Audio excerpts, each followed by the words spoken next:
All right, we'll head over to the Zoom line where we have Mr. Tom Shepstone on the line with us, and I feel so like naked with all my earphones on as I'm out at the spectacular shed next to the swamp, Tom, on our mobile studios here as I'm finishing construction out here. How you doing out there in Uh, Pennsylvania?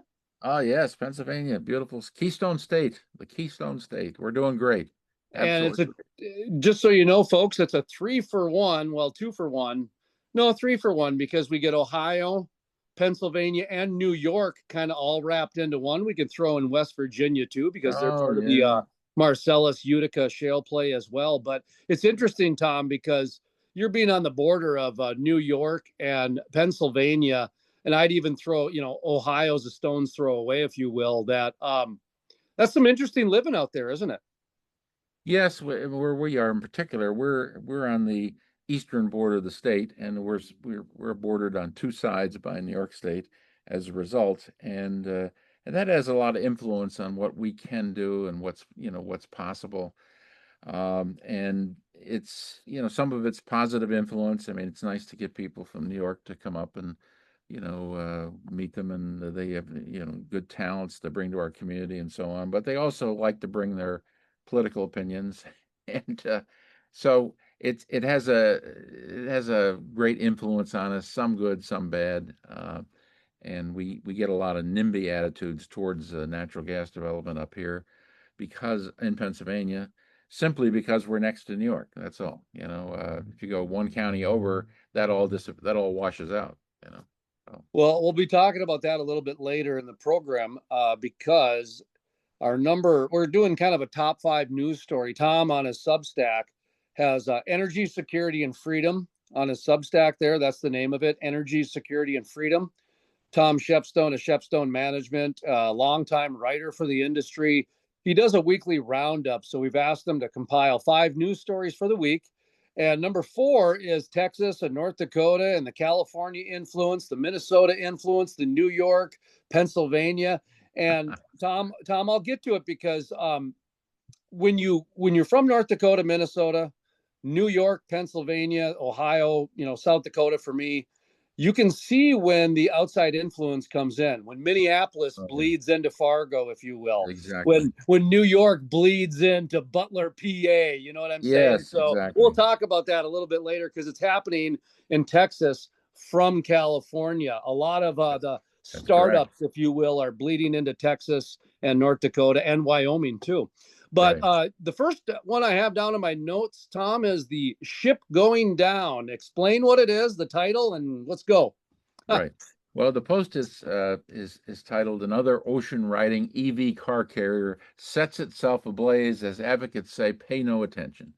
And it's about the Morning Midas, which is a ship that just went down in the Pacific, close enough to the U.S. The U.S. Coast Guard was involved in some rescue operations.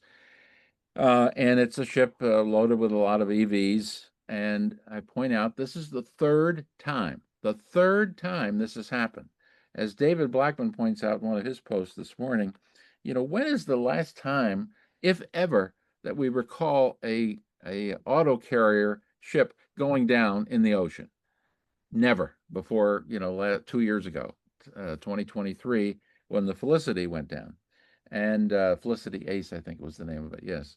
And now we've had three. This is the third one. The third one. They had the Felicity Ace in 2022, actually.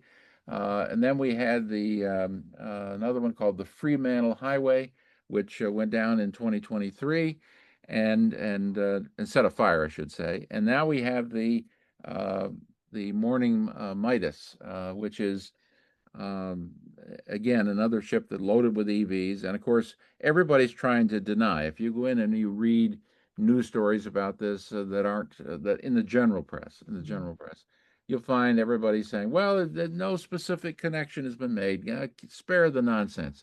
We never had auto carriers going down or setting themselves on fire before we had EVs on them. So that's the real message here. And one of the things I quote in the story is what I did is I went kind of away from the general press and went into some websites that provided more detail one called Car Scoop, and so on. And I also looked and found that there was, discussion of EV battery fires and that sort of thing with regard to ships. And one of the article that I read, the one article, went to great pains to say, hey, listen, this is going to happen. Every 65% of all cars are going to be EVs by 2030. Oh, come on, give me a break. And then they give you a paragraph and a couple, like 5 bullet points, that tell you all the things that need to be done to protect ships from EV car fires. So it gives the game away. It gives the game away, and that's the point. We're now at a situation where we've had 3 of these ships either go down or get on fire. All 3 came when it got on fire, and it's clearly related to the EVs. And for people to pretend that this is not an issue is ridiculous. And you might say the first one they can get away with, the second one they can get away with, the third time, no way. This is the end of that story. People are trying to deny the issue. It's an issue, and that's what's special about this post for me, is we point out that why it's happened and how people are trying to pretend it didn't happen when in fact it did. And I think that's having an impact on the entire green energy scene. The general public is waking up to this stuff. The general public is not falling for the games anymore, and this is a giant indicator that it's just not going to work anymore. And we And see, with these EV ship fires and sinkings, they're not thinking any kind of sabotage like they do with pipelines or anything like that. no, no, it's clearly a case of the EVs, in my opinion. We'll probably find out 2 or 3 years from now the specific connection, but uh, three auto carriers in 3 years, it's crazy, and You it's know, a big bold signal of what's wrong. And I would note that one of the things that's mentioned in one of the articles is that one of the Norway shipping companies, a company called Havila Kistruten, I guess. I don't know Norwegian very well, but they are now refusing to carry electric vehicles. So they're saying the risk is too high, and it won't be long before you see Lloyd's of London, I'm sure, coming out and saying, "Hey, we're not going to insure these things, or the rates are too high. The rates are so high that it's not workable." So I think this is a big deal, because it's a signal that the whole thing, the scam, is unraveling. It's unraveling big time.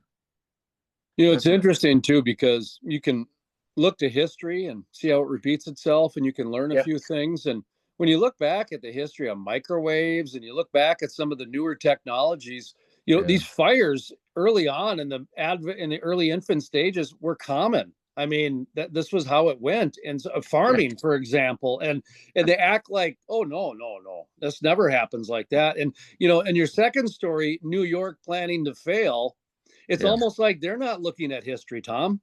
No, not a bit. And my friend Roger Caazza, who's from Syracuse area, and he's a retired meteorologist, and he did a lot of planning with regard to energy programs with carbon credits and things like that. So he's had a lot of experience. He understands the game, and he's written a post this morning, I think, that's pretty interesting. And he uses the words "planning to fail," which is what New York is doing.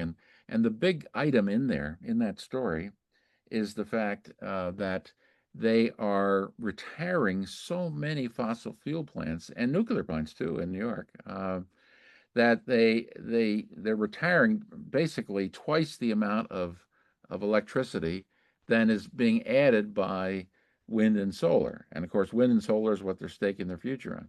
So you take that and you put it into the mix, and you realize that the solar and wind is intermittent and can only help if you include battery storage, which, just like the ships, is not safe really. But more importantly, there is no real way to address the intermittency of wind and solar. It really hasn't been conquered, and I don't think it will be conquered without having alternative baseload sources of energy, which means coal, gas, or nuclear. Okay, those are the only 3 things. Now, New York has hydro too, which from Canada in particular. So that's a kind of an oddball thing there. But the without those three things, coal, gas, and nuclear, you can't have solar and wind. And if you can't have it without the baseload energy, then why do it at all? Because it only weakens the baseload energy, and that's what we're seeing. They're pushing out the coal, nuclear, and gas, and retiring it early in some cases, and not replacing it with equivalent baseload. So and so you have half as much solar and wind coming in, and it's no damn good. It's only good at times when you have too much energy. That's the problem with solar and wind. They only provide energy when you need to when you don't need it really. So the Solar, the so the, solar and wind energy, it's really turned into another ethanol industry no question, no where question. you need to have subsidies for research. You need Yep, to have subsidies for the marketplace in order to be competitive. You need to have yep. mandates in place. And then you also need to have subsidies for the companies in order to keep it going. And that's not what was sold originally, Tom. No, not a bit. And what I was at a meeting the other night, a township meeting, and we got into a discussion of some solar facilities and wind facilities that might be built in the township, and we got into a discussion. And I pointed out to everyone, most people don't even realize that with solar in particular, the peak time for producing energy is when you don't need it, which is the middle of the day. You have two or three times as much as you need at that time from solar energy and to run air conditioning units and things like that. The problem is that there's so much of it that you have to work at getting rid of it, and something you have to have what are known as curtailments. In other words, telling the solar companies, shut it down. We can't take it. Yeah. Um, and what happens is the solar companies, on occasion, will actually pay the utilities to take it. Now, why do they do that? Because they still make money. And the way they still make money is off the subsidies because there are many states that require 15% of power, for example, to come from renewable energy, state mandates. And the only way they can meet that is to buy renewable energy certificates from somewhere in the world. It doesn't have to be from the state. It can be somewhere in the world. They buy a renewable energy certificate. So what happens is these companies they pay a state like California to take their useless gas, which means their useless solar, which means they're hurting the gas, making it less efficient. But yet they still make money because they can sell the renewable energy certificate for much more money. So the whole system is a Rube Goldberg trap. It's a nightmare, and there's nothing free market about it. There's a lot of pretense that the grid is free market, but it's not. It's not even close to a free market. We were better off. We had more of a free market, to be honest with you, when we had vertically integrated energy companies. We really had more of a free market because they had monopolies, and I'm not a believer in monopolies, but they had monopolies, and because they were the only provider, they actually had some responsibility to the public and to politicians in particular to keep things within reason. Now it's all hidden. It's all a mush. It's terrible. And that was number three, correct? That we just kind of went through on the solar side of things, on the That news was stories. we were talking about New York planning to fail. Oh, I'm sorry about that. And Yeah, so I was going to transition then into the solar story yeah, because yeah, um, you have down here a solar story that you highlighted this week, and yeah. boy, so you've got more solar things going on here, and um, my lead in for this is quite simply based on what I said before is that we were sold a certain goal and we were sold a plan, and the public bought onto it and they funded it. And I mean, I'm Right. going 25 years ago to where that's when I started hearing about the terawatt of energy storage for the solar industry. And Yeah. Tom, we're not even close to that yet, 25 No, years later. So, and that was a big foundational part of making the whole thing work. that's So, correct. what's going on with your solar news that you Well, see? this particular piece of solar news is about a company called Sonova, which is a rooftop solar company, and it was founded by a fella who had originally worked with Enron. So you know where this story's going, right? It's right off the bat. Um, And so he was taking advantage of all the subsidies again, and the fact net metering where you can sell rooftop solar into the grid at retail prices, even though you don't need it, and so on and so forth. So that was the foundation on which it was built, selling energy nobody needed. Okay. And tying it into the renewable energy certificates again, the RECs, and all that stuff. But Sonova has fallen on hard times. Their stock price is down. When it first came out, it was a big deal. Way up there, and now it's down to its basically a penny stock or just slightly better.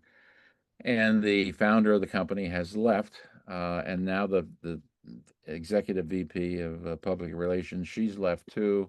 And the real meat of the story here is that rooftop solar is just overwhelmed the system. It's happening in Australia too. It's just so much of it you can't get rid of it, and so it's distorting everything and the for everybody.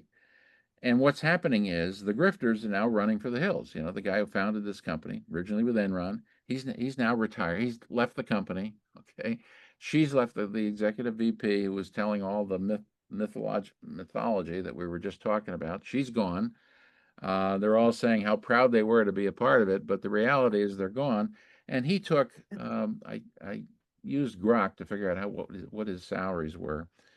Now, some of it was stock options and things like that, which aren't worth anything. But he basically took something like $35 million over the period that he was there, in terms of salary.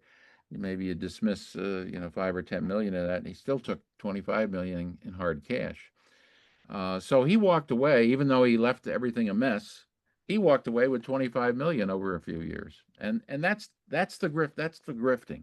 And I've realized, and I think you and I've had this discussion before, but I've realized over the last few years, doing what I'm doing and what you're doing, that I used to think it was all ideology, and the ideology was foolish, and that's what we needed to address and educate people. It's not about the ideology, it's about the money.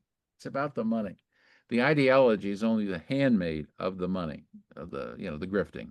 And so I think that's what the Sonova story shows us, that it was all a big grift, and that's one of the reasons it's coming apart now. People are onto it. Again, the same message we've had with a couple of news Mhm. stories. Interesting perspective where ideology, because really what it turned into was marketing. It Yeah. turned into marketing to get your money. It's And in no order to get question. your money, you use the government. And when you take a Yes. look at your next story, Tom, Texas, Yes. and the grifters, and I'm throwing North Dakota in there because, and Wyoming as well, Yeah. because the same thing is happening where you have these California tech companies that's how they learned business. Yeah. And so when you take a look at how a tech company operates, they operate on getting infusions of cash every 3 to 5 years. That's the way that they sustain themselves, and they got to come out with a new app or a new Mm. computer. Everything's Yeah. new and turn and churn. And Right. what happened is that the private sector, they got tired of it. And Yeah. so you'll see that there's a shift where I saw it firsthand in North Dakota with Doug Burgum, because Doug Burgum came from the Bill Gates School of of, Yeah. of technology, Yeah. and now Bill Gates is one of the biggest recipients of government subsidies in the state of North Dakota, also Yeah. government contracts. And on the flip side, now it's starting to pay off for Doug Burgum as well. And now the grifting is starting to come out more and more by journalists like yourself and others that are starting to see that, hey, a lot of these people that we trusted, they're now the king grifters in this whole Yes, I thing. know. Well, that's And what's happening. and so you're noticing it in Texas, like I said, Right. in North Dakota and Wyoming, because there's it's so small, you can see it like a microscope. I mean, Yeah. Yeah. it's as subtle as a slap in the face. but Right. but that's harder because you have more groupthink, you have more Yeah. tribal mentality. So talk to me about your news story, Texas Yes. and California with the grifters. Yes, well, what's happening in Texas is, and there hasn't been a lot of California movement into Texas, particularly on the investment side, and that's because California has ruined everything there, and so a lot of people are moving to Texas. But Texas has a fundamental political problem related to the grifting, and that is that it's a state where it's heavily Republican at this point. Used to be Democrat, not that 30 years ago or 40 years ago it was quite heavily Democrat. Now it's fairly heavily Republican. However, the you have the Republican rhinos in the House of the State House that have elected a speaker that the conservatives don't want, and they've done that by having a coalition with the Democrats. So even though you've got a Republican state um, with the possibility of electing a Republican speaker, what you're getting is a rhino Republican speaker supported by Democrats, and so and it's been going on for a long time, and that's what if if you if you remember the situation where the current Attorney General of Texas was under um, he was in trial. They accused him of fraud and all this kind of stuff, and he beat it all. That all came from the Rhino Republicans and the Democrats. That's what it was. So you're seeing this happen. And same thing's happening in Alaska. The same thing's happening, like you said, in Wyoming. A number of places where the Rhino Republicans have really made cause with the Democrats, and it's all about the grifting. That's what's happening in Texas. And the story I said Texas is getting fat and lazy because they've been so successful, and the that they feel they can live off their earnings from the past, their legacy earnings, and so they are not, even though they've had a couple of blackouts and ice storms and all this kind of stuff that have seriously affected their grid, and they've got a program to try to back up the grid with natural gas and all that. Despite all that, the state legislature is now proposing to continue subsidizing the solar and wind facilities. And and it's just ludicrous. I mean, they shouldn't be giving the solar and wind a dime under the circumstances. Every dime should be going into, well, frankly, I'm totally in favor of free market. I don't believe in subsidies of any kind. But putting that aside, if they're going to put money in anything, it should be put into natural gas, coal, and nuclear. And instead, they're trying to say, well, we want all of the above. Well, all above is a con. It's a con. It's designed to make you buy into solar and wind subsidies and the grifting. And so it's going on in Texas. Sad to see. I don't know where it'll end up, but all we can do is expose it. I'm so old school, Tom, that I think the government should just do roads. That's it. And even and you know what? And maybe even the prisoners are building them. You know what I mean? Like that's how Yeah, old school I am. I'm with you, buddy. I'm with you. I'm totally with you. Well, let's talk about the last one here. John Cadigan. Is that how you pronounce his name? Yes, Kevin. He's a he's the very definition. I think his picture's in the dictionary next to the word curmudgeon. Okay, he has an auto video program or site that and a YouTube channel for it. John Cadigan, and he's from Australia, and he's very smart. He's very curmudgeonly. He's uses a lot of foul language, which I don't appreciate, but I still like to hear what he has to say. And and he did a very unusual program. Usually, what he does is he picks on something like a problem with a particular car, a particular company, or the whole EV scam, that kind of thing. And he goes through and he just tears it apart with incredible wit, and he's very funny, and all this. But I put up a particular video from him the other day, which was about the morality involved here. And it's a video of him walking around. I think it's Sydney, Australia. I forget. And he's walking around, an industrial area, and he's just talking about something that I think we don't talk about enough, and that is that fossil fuels, as well as nuclear, have delivered us modern society and the things that we count on. And this whole net zero thing is a completely immoral, unethical intrusion on that. And what it's doing is it's going backward and rejecting everything that's brought us to where we are. It's rejecting it, and for that reason, it's bad. And I think it's well worth watching his video. You can go to my site to catch it, or you can go directly to YouTube and just put in John Cadigan, I think, and you'll find it. but it's a very, very healthy video in the sense that he is laying out precisely why this whole net zero thing is just unaffordable and unethical, both unethical. And I think that's something that has to be said. So I'm very, Well, I think it needs to be said by more and yeah, at least challenged. yeah, Maybe not so definitively said because that can trigger people, but right, at the same time, we don't live in a world where people have a conversation anymore. So right, it's between a rock and a hard place with a lot of yeah, these different things. And so it's tough to scatter seeds out there because you don't know what's going to grow and what's going to catch and right. everything along those lines. But Tom Shepstone of Shepstone Management, Energy, Security, and Freedom is the name of the Substack page. And you're pretty much daily putting out Yeah, 5 to 10 stories, or 5 to 6 usually. yeah. And I try to cross post from other people whenever I can. Now, what's a cross post? Well, that's where you take somebody else's post and you post it on your site, but they get the credit for the views and so on. Oh, no kidding. And yeah, and I find it's very helpful. Originally I didn't want to do it. I thought, well, why should I give, somebody else space on my website when they're getting the views?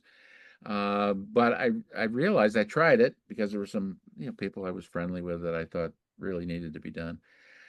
And what I found is it actually helped my views notwithstanding that. And that's because it drew people to my site for interesting content, and Mm-hmm. then they viewed other posts. So it actually, I think a lot of people probably don't realize that, but cross posting, I try to do maybe one a day, something like that, or maybe one every other day. And it always seems to help the views. So It's kind of funny from my perspective, Tom, because I started working in the newspaper industry when I was 10 years old. Okay. yeah, wow, And people scoff, oh, paper boy. Well, guess what? All those high powered publishers and journalists and everything else, at the end of the day, they relied on me, the 10-year-old boy, to make yeah, sure that their product got to the customer. That's a yeah, lot of yeah, yeah, responsibility. You know what I mean? And yeah, so right, but I had to get up every day at 5 a.m. I had to go yeah, collect. We had to go yep. door to door and collect money back then. So Oh, wow, yeah. I looking back, it was actually probably the hardest job I've ever done in my life in terms of commitment, How about that? time. Like when people went to the lake on the weekend, I had to stay and do the newspaper. I Yeah, mean, there's no fifth grader that should have to decide that, but that's the way right. I grew up. That's probably the way you grew up too. I Yeah, mean, yeah, hey, if you want to wear clothes that weren't bought at a garage sale, go get a job, kid. yeah, yeah, So, yeah, exactly, exactly.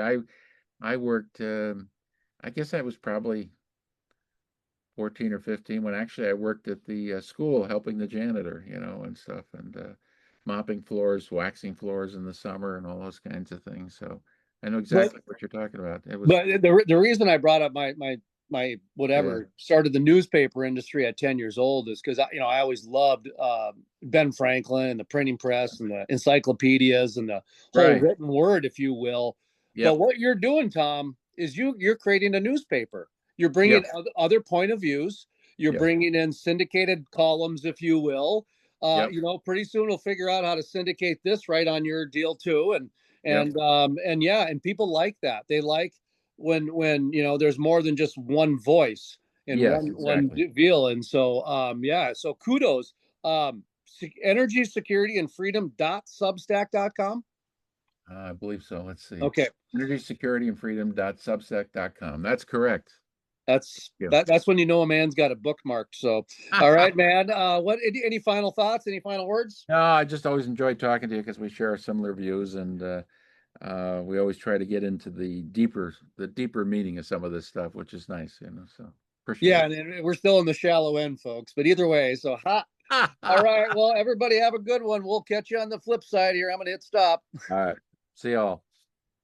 Wait, how do I do this? Hang on here. There we go. See this? Look at this. I'm a new recording place here, folks.